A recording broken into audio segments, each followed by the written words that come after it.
મિત્રો જય શ્રી કૃષ્ણ। આજે આપણે દિવાળીની સ્પેશિયલ પડવારી પૂરી બનાવીશું।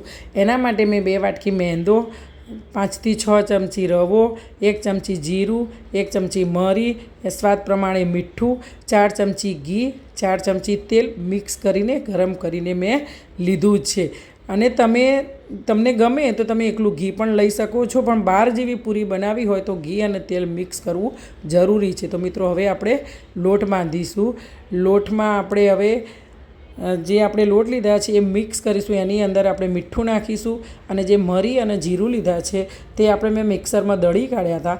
હવે એ લઈશું અને એ બધું મિક્સ કરી અને આપણે જે તેલ અને ઘી ગરમ કરીને જે આપણું મોયણ રેડી કર્યું છે એના અંદર આપણે હવે એડ કરીશું। અને એડ કરીશું તો પછી તમને એવું લાગે કે મોયણ ઓછું છે તો ફરી તમે બીજું તેલ અને ઘી 1-1 ચમચી ગરમ કરીને લઈ શકો છો। જો મેં આ રીતે તેલ અને ઘીનું મેં મોયણ અંદર નાખ્યું અને જોવાનું કે મુઠ્ઠી પડે તો આપણું મોયણ રેડી છે, પણ ઓછું લાગે તો આપણે ફરીથી એને આપણે ઘી અને તેલ ગરમ કરીને લઈ શકીએ છીએ। જો મુઠ્ઠી પડે છે કે આપણું મોયણ રેડી છે। હવે આપણે મેં ઉંફાળું કરીને પાણી રાખ્યું હતું, એનાથી આપણે હવે લોટ બાંધીશું અને ધીમે ધીમે થોડું પાણી રેડતા જઈશું, એની અંદર મસળતા જઈશું અને પછી એ રીતે આપણે લોટ તૈયાર કરીશું।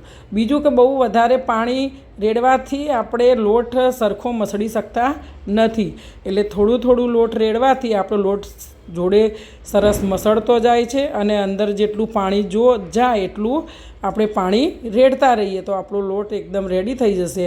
અને આપણે આવી રીતે મસળતા જ જવાનું છે। મસળવું ખરેખર આ મેંદો હોય એટલે બહુ જરૂરી હોય છે। મસળીનો લોટ બાંધેલો હોય એટલે આપણો લોટ એકદમ રેડી થઈ જાય। જો નથી કાઠો નથી ઢીલો, એ રીતે આપણો લોટ રેડી થઈ ગયો છે। અને આ રીતે હવે આપણે કૂણવી લઈશું અને પછી એને આપણે ઢાંકી દઈશું અને ઢાંકીને આપણે 25 થી 30 મિનિટ રેસ્ટ આપીશું। રેસ્ટ આપીશું પછી આપણે ખોલીશું એટલે આપણને આવા ડોટ્સ દેખાશે, એટલે કે આપણો લોટ કમ્પ્લીટ તૈયાર થઈ ગયો છે। પણ મિત્રો હવે શું કરવાનું છે કે આ લોટમાંથી નાના ગુલ્લા નથી કરવાના। આપણે આ લોટમાંથી આપણે પડવાળી પૂરી બનાવવા જઈ રહ્યા છીએ, એટલે આપણે છે ને એક સરખા બધા મોટા લુવા કરીશું। જુઓ કે જેટલા એક સરખા ભાગમાં બધા લુવા કરી લઈશું, કારણ કે આપણે પડવાળી પૂરી બનાવવા માટે મોટી પૂરી જોઈશે, આપણે નાની પૂરીઓ વણવાની નથી। પણ મિત્રો તમે પડવાળી પૂરીમાં એવું સમજ્યા હશો કે આપણે 2 પૂરીનો 5 પૂરી ઉપરી મૂકી અને લેયર બનાવવાના ના। હું તમને સરળ રીતે એક બતાવું છું કે આપણે જે આ રીતે મોટા લુવા લઈ લઈશું અને મોટા લુવામાંથી આપણે એક મોટી રોટલી વણીશું, કે આપણી ગુજરાતી ભાષામાં આપણે રોટલા કહીએ। તો આપણે એ રીતે બધા જ જો મેં રેડી કરી દીધા છે અને હવે હું એક વેલણથી વણી દઈશ ઓરસિયા ઉપર, જો આ રીતે મસળતી જઈશ અને એક આખી રોટલી આપણે વણીશું, કારણ કે આપણે પડવાળી પૂરી બનાવવાની ને એટલે પૂરીને આપણે થોડી મોટી જોવા, એટલે મારી રીત થોડી જુદી લાગશે તમને, પણ ખરેખર મજા આવશે, તમે એકલા પણ બનાવી શકશો। જો મેં આ રીતે જે ગુલ્લું આપણું લીધું હતું એને મેં જો આ રીતે રોટલી વણી છે, એની બધી જ બાજુ સરખી વણવાની છે, નથી કિનારી જાડી રાખવાની કે નથી વચ્ચે જાડું રાખવાનું કે નથી પતલી કરી દેવાની, બધી જ રીતે સરખું વેલણ ફરે ને એ રીતે આપણે આ રીતે રોટલી વણી દેવાની છે। બીજું કે આપણે જે બધા લુવા બનાવ્યા છે એની પણ આ રીતે જ બધી વણી લેવાની છે અને એને ખુલ્લી નથી મૂકવાની, એને થપ્પી કરીને મૂકવાની છે, કે જેથી કરીને રોટલી સુકાય નહીં। એટલે તમે અને સુકાય નહીં એનું કારણ, અને ચોંટી બી નહીં જાય, તમે થપ્પી કરશો તો ચોંટશે નહીં, કારણ કે આપણો લોટ એકદમ સરસ રેડી થયેલો છે, કારણ કે મોણ બી સારું છે। જો મેં થપ્પી કરી દીધી છે, એકદમ ઉપરી મૂકી છે, પણ એક બી રોટલો આપણો એકબીજાને ચોંટે નહીં। હવે આપણે પડવાળી પૂરી બનાવવાની છે એટલે એના માટે આપણે સાટો તૈયાર કરીશું, એટલે કે સ્લરી।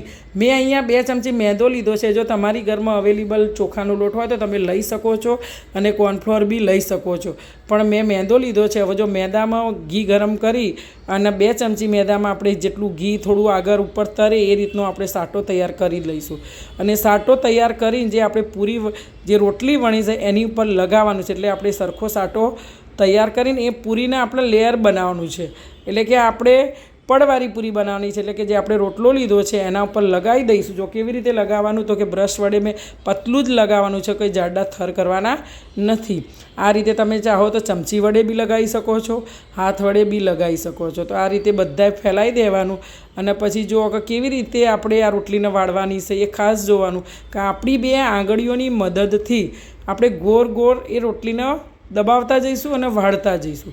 આ રીતે પ્રેશર, એટલે કે એની આવું કરવાથી એની અંદર જગ્યા નહીં રહે અને એકદમ એક સરખી આપણી લુઓ તૈયાર થશે. જો આ રીતે હાથની આંગળીઓની મદદથી આ રીતે આપણે વાળી લઈશું. થોડો પછી હાથ વડે એને મસળી દઈશું અને પાછો આપણે ઓરસિયા ઉપર મૂકીને પછી પ્રેશર આપીશું અને આ રીતે આપણે તૈયાર કરી દઈશું ગુલ્લા માટે.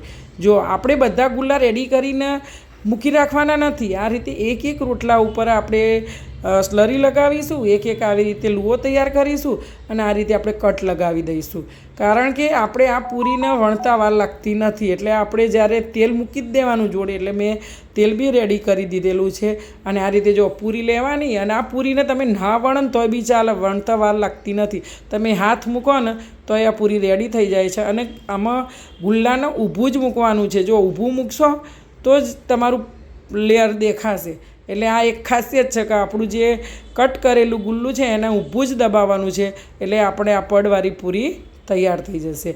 અને આ રીતે મિત્રો બધી પૂરી એક રોટલીમાંથી તૈયાર થાય છે. તો એને વણી લઈશું અને આપણે પછી જે તેલ મૂકીએ છીએ એની અંદર તમે આ પૂરી નાખો ને એટલે 10 મિનિટ જો મિનિમમ 7 થી 10 મિનિટ જેવી વાર લાગે. એટલે આપણે બીજી રોટલી લઈ એની પર સ્લરી લગાવીને ફરી બીજા આવા ગુલ્લા કરી શકતા હોઈએ છીએ. એટલે આને વણીને મૂકી રાખવાની કંઈ જરૂર જ નથી. જો આ તેલ આવી ગયું, પૂરી 5 મિનિટમાં ઉપર આવી ગઈ અને આવી થોડી બ્રાઉન થવા માંડી, એનો મતલબ કે આપણી પૂરી હવે તૈયાર થવામાં બહાર કાઢી લઈશું. હવે કે આવી લાલ થાય એટલે પછી પૂરી એને આપણે લઈ લઈશું અને આપણી પૂરી હવે કે રેડી. એટલે પછી આ રીતે આપણે એને બહાર લઈશું તો આપણે બીજો સાટો તૈયાર કર્યો એના અંદર એડ કરીશું. જો આ બધી જ પૂરી આ રીતે આપણે બધા વણી લઈશું. કેવી સરસ છે. તો મિત્રો મારી આ જાણકારી સારી લાગે તો મારી ચેનલને સબસ્ક્રાઈબ, લાઈક અને શેર